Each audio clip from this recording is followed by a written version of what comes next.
नमस्कार। भूल तो नहीं गए मुझे? मैं डीसी मिश्रा आप लोगों से रोज़ शाम को, कभी-कभी सुबह और शाम दोनों इसी चैनल पर, इसी प्लेटफ़ॉर्म पर, इसी बैकग्राउंड के साथ मुलाकात करता था। 1 महीना के ऊपर बीत चुका है, इसलिए लंबा अरसा हो गया आपसे मुलाकात हुए, आपसे बात हुए और इस 1 महीने में काफ़ी कुछ घटित हुआ और ऐसा कुछ घटित हुआ है जिसने मेरी पूरी ज़िंदगी उथल-पुथल करके रख दी है। समझ नहीं आता है कि करना क्या है। 26 दिसंबर 2025 को क्लास ली थी मैंने आप लोगों की, शाम वही 5:30 बजे यूपीएसआई की परीक्षा के संदर्भ में। वो क्लास खत्म हुई, इसके बाद हिंदी भास्कर ऐप पर, जो अमर सर का ऐप है, उस पर आरओ मेंस के लिए कंप्यूटर की एक कक्षा लेनी थी। 8:30 बजे लगभग वो कक्षा मैंने शुरू की और 9 बजे वो कक्षा खत्म हुई। आधे घंटे का ही सत्र था। उस सत्र को ख़त्म करके लैपटॉप वगैरह, बोर्ड वगैरह सब कुछ स्विच ऑफ करके मैं नीचे गया। 9:15 था। फ़ोन को चार्जिंग पे लगा रहा था। पिताजी हमारे खाना खाने के लिए बैठ चुके थे। पिताजी का हमारा शाम का भोजन था दूध रोटी। दूध रोटी खाने के लिए बैठ गए थे। भैया भी ऑफिस से आ चुके थे। खाने की तैयारियां चल रही थीं। मम्मी को उस समय फीवर आ रहा था, तो हमारे पिताजी मम्मी को सब्जी और पराठा की प्लेट बेड पर ही दे करके गए। बोले कि तुम यहीं खा लो और ये खा करके दवाई खा लो, तुम्हें बुखार आ रहा है, आराम करो। इसके बाद खाना खाने बैठ गए पिताजी। लगभग 9:15 9:20 का समय हो रहा था और खाना खाने के दौरान ही जब वो खाना खा चुके और खा करके उठने की कोशिश किए, तो वो उठ नहीं पाए, गिर गए अपने बाईं ओर। मैं और भैया थे तो तुरंत उनको उठाया, उठा करके बेड पर लाए, लेकिन लाते-लाते देखा कि उनका जो बायाँ हिस्सा है शरीर का वो काम नहीं कर रहा है। खैर, मैं ये सब सारी चीज़ें वापस से सोचना नहीं चाहता हूँ, क्योंकि मैं ये चीज़ें जितनी बार भी सोचता हूँ, मुझे दुःख के अलावा और कुछ नहीं होता है। अस्पताल के वो 15-20 दिन और आईसीयू में उनसे मिलने जाना, आईसीयू के अंदर आने वाली मशीनों की वो आवाज़ें, लोगों के वो चेहरे, शायद मेरे ज़हन में बस गए हैं। मुझे हर वक़्त एक अजीब-सी उलझन-सी होती है। आज भी मैं ये क्लास शुरू करने के पहले लाइव आना चाहता था आप लोगों के साथ में कि कुछ बातें करेंगे। शायद मुझे अच्छा लगे, पर लगभग 1 महीने के ऊपर से सिस्टम बंद था सब कुछ और अभी जब शुरू किया तो एक सॉफ्टवेयर है जो यूट्यूब की क्लास को लाइव करता है। वो सॉफ्टवेयर प्रॉपर काम नहीं कर रहा है। कभी डिस्कनेक्ट होता है, कभी रिकनेक्ट होता है। इसलिए फिर मैंने सोचा कि चलो रिकॉर्ड कर लेते हैं। तो अभी बस मैं दवा लेकर के आया, मैंने उनको बताया डॉक्टर साहब को कि मुझे ऐसा फ़ील होता है, कभी मुझे लगता है कि मेरी धड़कन बढ़ी हुई है, कभी लगता है कम हो रही है। अचानक से अजीब-अजीब तरह की चीज़ें। तो उन्होंने कहा कि कुछ है नहीं तुमको, चेकअप करने के बाद दवाई दी है कुछ। तो इस स्थिति से गुज़र रहे हैं। अफ़सोस इस बात का है कि पिताजी को ब्रेन हैमरेज हुआ हम लोग तुरंत अस्पताल लेकर के गए और लगभग 4-5 दिन शुरुआत में वो आईसीयू में रहे। इसके बाद वो ठीक हो गए और वहाँ से एचडीयू में फिर जनरल में आ गए और जनरल में आने के बाद अचानक से फिर उनकी तबीयत बिगड़ी और फिर उनको आईसीयू में लेकर के जाना पड़ा। फिर डॉक्टर ने जब वहाँ जवाब दे दिया यहाँ कानपुर में, तो फिर उनको अपोलो हॉस्पिटल लखनऊ लेकर के गए। 2-3 दिन वहाँ पर भी रुके, लेकिन अंततः ईश्वर के हाथों हार गए, नियति के आगे हार गए।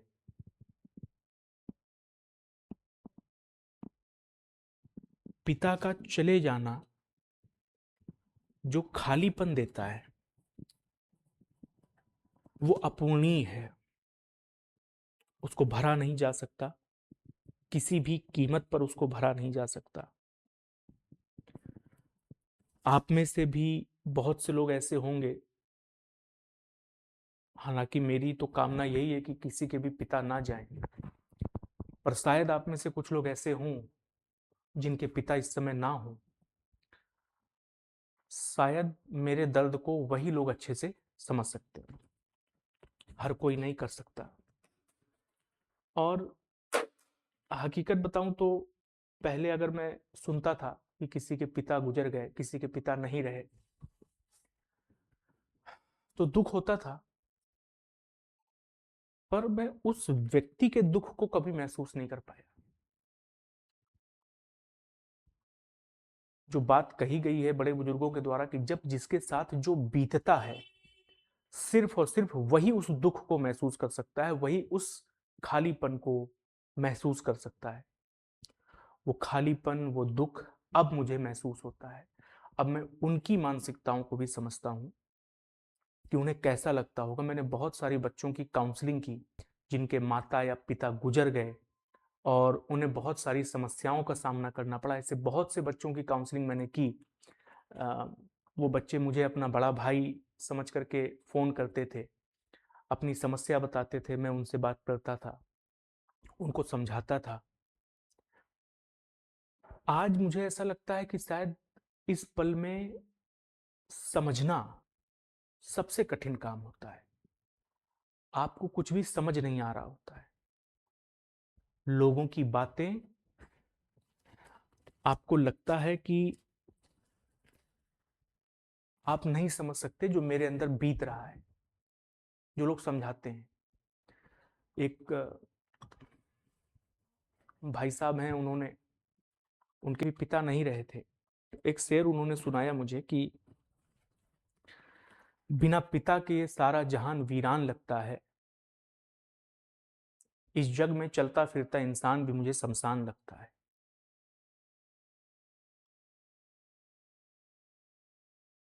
बहुत जिम्मेदारियां, मेरे पिता अपनी 70s में थे, 17वें वर्ष में थे और बहुत एक्टिव थे। सुबह 4 बजे उठ जाना, उठ करके वॉक पर जाना, दूध लेकर के आना, इसके अलावा भी घर के कई सारे छोटे मोटे काम वो खुद किया करते थे। और हम लोग अगर करने की कोशिश करते थे तो कहते थे नहीं, हमको करने दो, हाथ पैर चलते रहने चाहिए। चाय के बहुत शौकीन रहे हमारे पिताजी, चाय काफी पीते थे और उनको किसी के हाथ की चाय पसंद नहीं थी, वो खुद के ही हाथ की चाय पीते थे। तो हमारे इस घर में कभी कोई व्यक्ति चाय नहीं बनाता था। पिताजी रिटायर हो चुके थे, 5 साल हो चुके थे रिटायर हुए। तो सुबह जो चाय बनती है घरों में, वो हमारे पिताजी बनाते थे और शाम को भी जो चाय बनती है वो हमारे पिताजी बनाते थे। पता नहीं आप लोगों ने कभी गौर किया हो ना किया हो, अक्सर मैं शाम को 5:30 बजे यहाँ क्लास लेना शुरू कर देता था और शाम को जनरली वही 5 बजे 6 बजे के आसपास घरों में चाय बनती है। मेरे पिताजी चाय बनाते थे और मैं यहाँ क्लास ले रहा होता था, तो वो चाय, ये बगल में गेट है और वो चाय मुझे हाथ में पकड़ा जाते थे कि लो चाय पी लेना। अब ऐसा कुछ भी नहीं होगा। कभी नहीं होगा।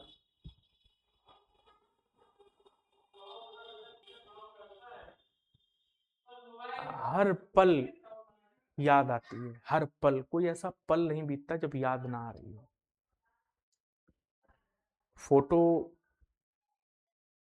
उनकी जब आंखों के सामने आती है, फोटो पर उनकी नजर जाती है, तो चेहरा उनका मुस्कुराता हुआ ही नजर आता रहता है।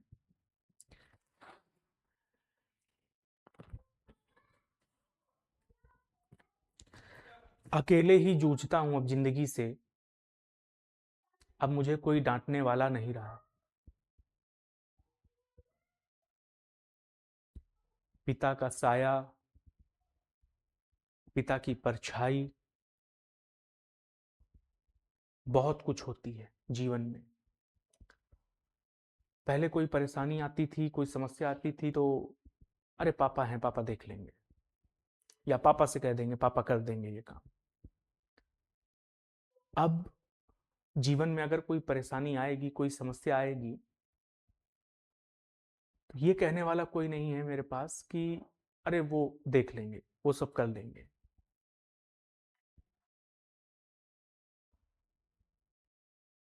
9 फरवरी 2026 को मेरी शादी थी, शादी फिक्स थी, और 9 फरवरी 2026 को विवाह होना तय हुआ था। सारी तैयारियां हो चुकी थी और बाकी तैयारियां घर में चल रही थी।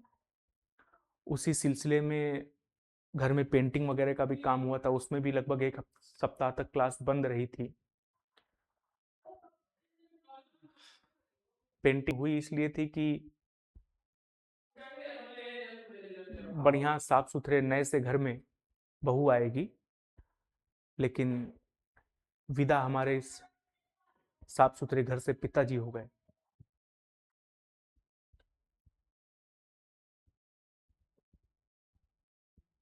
शादी की तैयारियां चल रही थी, सूट थे पिताजी के पास, लेकिन मैं जिद कर रहा था पापा से कि पापा अब ये वाले सूट आप बहुत बार पहन चुके हो, मेरी शादी में नया सूट पहनना है आपको।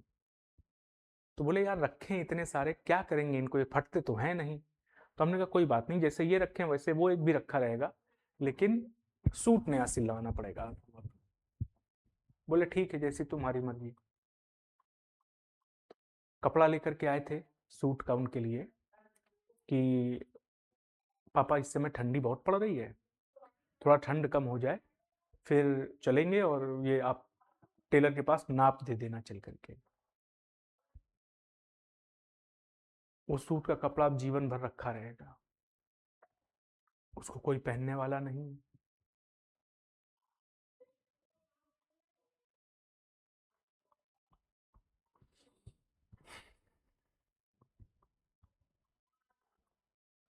लोग कहते हैं कि वक्त के साथ दुख कम हो जाता है, मुझे समझ नहीं आ रहा कि ये वक्त के साथ कैसे कम होगा।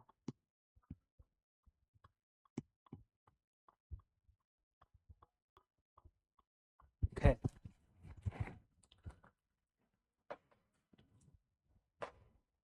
यथार्थ सत्य है, जो जन्म लेकर के आया है उसकी मृत्यु निश्चित है। बस उस सत्य को स्वीकार कर पाना मुश्किल है। आप चाहें या ना चाहें, स्वीकार करना ही पड़ेगा। जिस शख्स के कंधे पर बैठ करके मेला घूमा, दुनिया घूमी, उस शख्स की अर्थी को अपने कंधे पर उठाना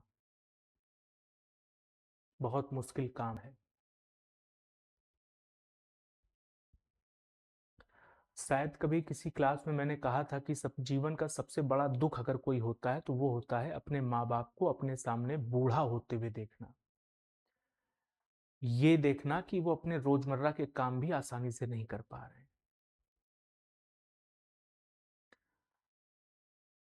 मेरे पिताजी बूढ़े हुए ही नहीं थे, वो अपने 70s में भी अल्ट्रा एक्टिव थे।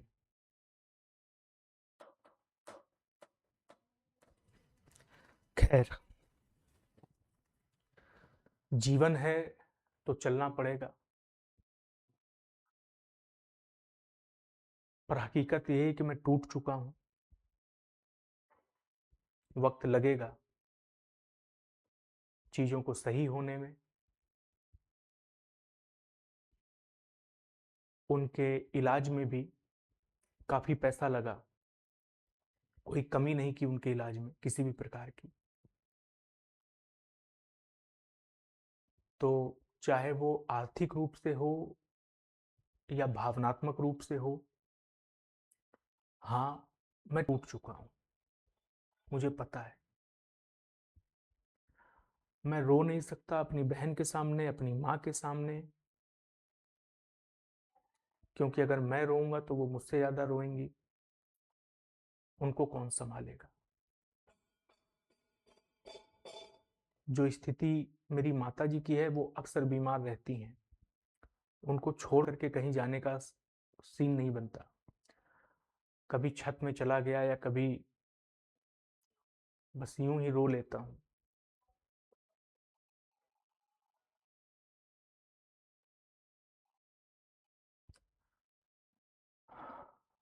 क्लासेस तो शुरू करनी ही है। आप लोगों के भी बहुत सारे फोन मैसेजेस लगातार मेरे पास आते रहे। आप लोगों की शुभकामनाएं पिताजी के स्वास्थ्य को लेकर के, और उनकी खबर को सुनने के बाद सांत्वनाएं आप लोगों की मुझ तक पहुंचती रही।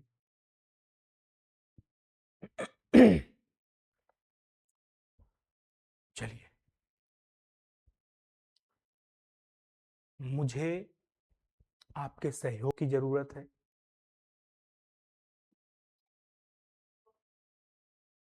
और ये सहयोग मुझे भावनात्मक भी चाहिए।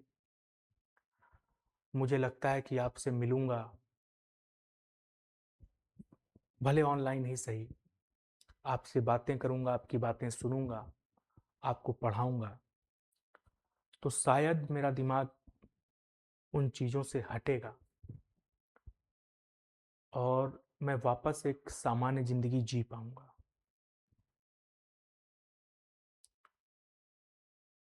मेरा निवेदन है आप लोगों से कि जितना संभव हो सके आप सभी लोग सहयोग करें। क्लासेस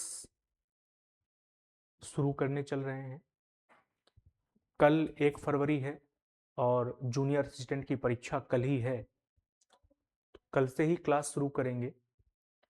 जूनियर असिस्टेंट की जो परीक्षा होगी उसका डिस्कशन कल के दिन करेंगे। रीजनिंग के क्वेश्चंस का और कंप्यूटर के क्वेश्चंस का डिस्कशन कल करेंगे। संभवतः 12 बजे परीक्षा खत्म होगी, तो 2 बजे या 3 बजे जैसा भी होगा मैं क्लास शेड्यूल कर दूंगा। और कल डिस्कशन की वो क्लास लेने के बाद फिर सोमवार से यूपीएसआई की परीक्षा के लिए, जिसका एग्ज़ाम 14-15 मार्च को है, उसके लिए यूपी कांस्टेबल की जो नई वैकेंसीज आई हैं उन वैकेंसीज के लिए क्लास, और रीजनिंग एक्सप्रेस एप्लीकेशन पर एक कंप्लीट कोर्स रीजनिंग का। और इसके अलावा और भी जो परीक्षाएं लगी हुई हैं, जो परीक्षाएं अपकमिंग है या जो आने वाली हैं, जैसे इलाहाबाद हाई कोर्ट की वैकेंसी आने वाली है आरओ की, इन परीक्षाओं को ध्यान में रखते हुए तैयारी हम लोग शुरू करेंगे। हमारे पिताजी के आशीर्वाद से निश्चित तौर पर मेरे द्वारा रीजनिंग विषय में आप लोगों को समस्या नहीं होगी। फिलहाल आज के इस सेशन को यहीं पर समाप्त कर लेते हैं और कल मुलाकात करेंगे जूनियर असिस्टेंट